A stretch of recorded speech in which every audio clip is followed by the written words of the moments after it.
Assalamualaikum warahmatullahi wabarakatuh. Nama saya Repi Rahmawati dengan NIM 186205889, kelas NR3, Prodi PG PAUD, Universitas Pancasakti Bekasi. Tugas UTS dengan mata kuliah Metode Perkembangan Bahasa. Dengan materi yang akan saya sampaikan, stimulasi yang berperan dalam mengembangkan berbicara anak.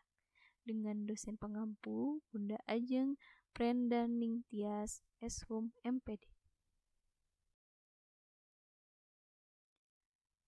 Perkembangan adalah perubahan yang berlangsung seumur hidup dengan bertambahnya struktur dan fungsi tubuh yang lebih kompleks dalam kemampuan gerak kasar, gerak halus, bicara dan bahasa serta sosialisasi dan kemandirian. Ciri-ciri tumbuh kembang anak antara lain menimbulkan perubahan berkorelasi dengan pertumbuhan, memiliki tahapan yang berurutan dan memiliki pola yang tetap.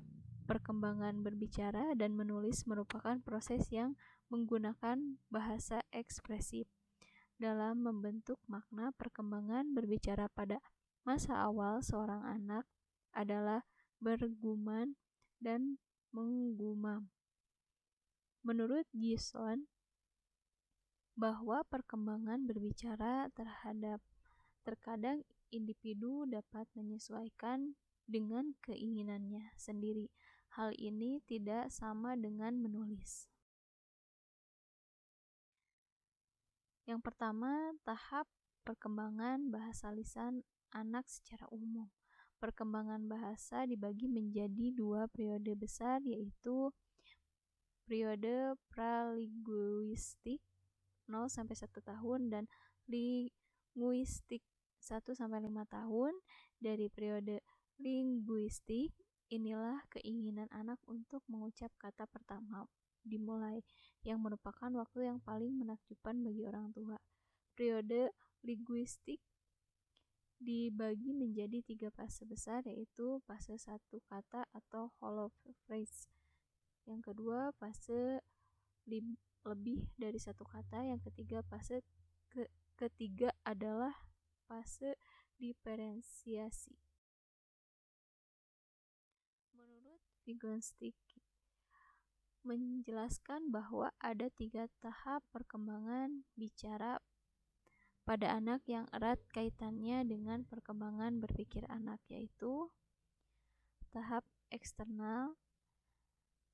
Itu terjadi ketika anak berbicara secara eksternal, di mana sumber berpikirnya berasal dari luar. Anak yang memberikan bimbingan, informasi, dan melakukan tanggung jawab dengan anak.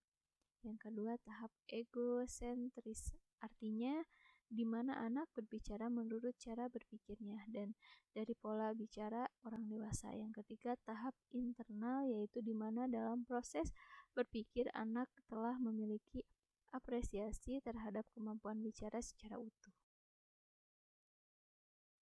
Karena bagi anak, berbicara tidak hanya merupakan prestasi, tetapi juga berfungsi untuk mencapai tujuan. Misalnya, yang pertama, sebagai pemuas kebutuhan dan keinginan. Dengan berbicara, anak mudah menjelaskan kebutuhan dan keinginannya tanpa harus menunggu orang lain mengerti tangisan, gerak tubuh, atau ekspresi wajah.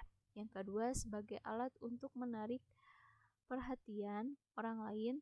Pada umumnya, setiap anak merasa senang menjadi pusat perhatian orang lain. Yang ketiga, sebagai alat untuk membangun hubungan sosial.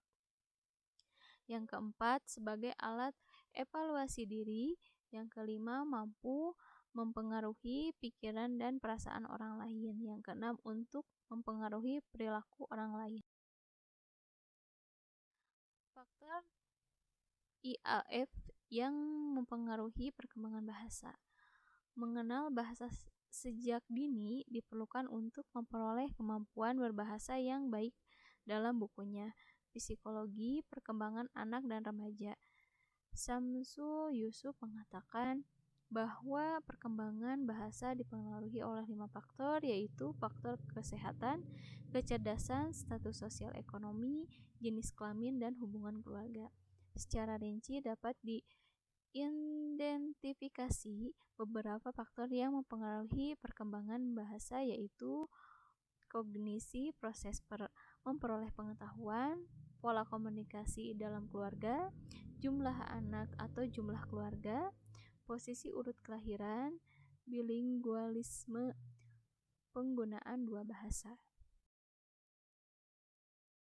Faktor-faktor yang mempengaruhi bicara anak usia dini dikenal sebagai masa latah karena seringkali anak dapat berbicara dengan mudah tanpa terputus. Faktor penting pada anak banyak bicara adalah yang pertama, kecerdasan. Artinya semakin cerdas anak, semakin cepat anak menguasai keterampilan berbicara. Yang kedua, jenis disiplin ilmu. Artinya anak-anak yang cenderung dibesarkan dengan cara yang disiplin lebih banyak bicara daripada kekerasan. Yang ketiga, posisi pesan. Artinya anak sulung cenderung atau didorong oleh orang tua untuk lebih banyak bicara daripada adiknya. Yang keempat, ukuran keluarga. Yang kelima, status sosial ekonomi. Yang keenam, status ras. Yang ketujuh, bahasa. Yang kedelapan, klasifikasi peran seksual.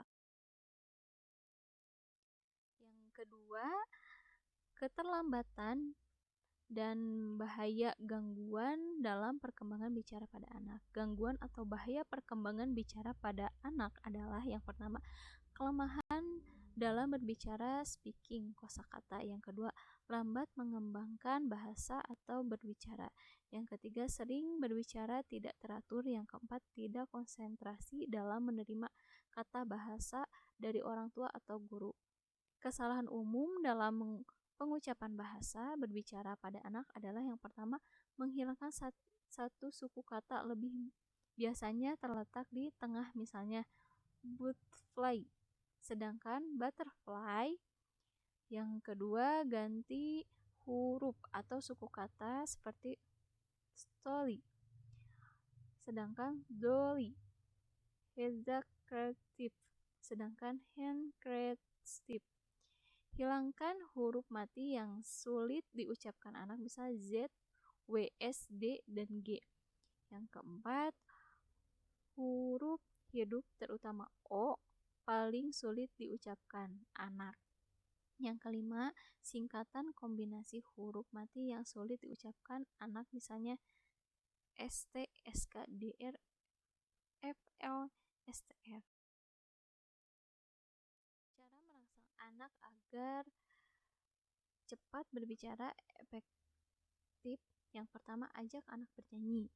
Yang kedua, sering-sering ajak anak berbicara. Yang ketiga, terus mengulang kata yang sama. Yang keempat, jangan terlalu lama menatap layar TV atau handphone. Yang kelima, membacakan dongeng. Yang keenam, pahami bahasa tubuh anak. Yang ketujuh, mencukupi nutrisi hariannya.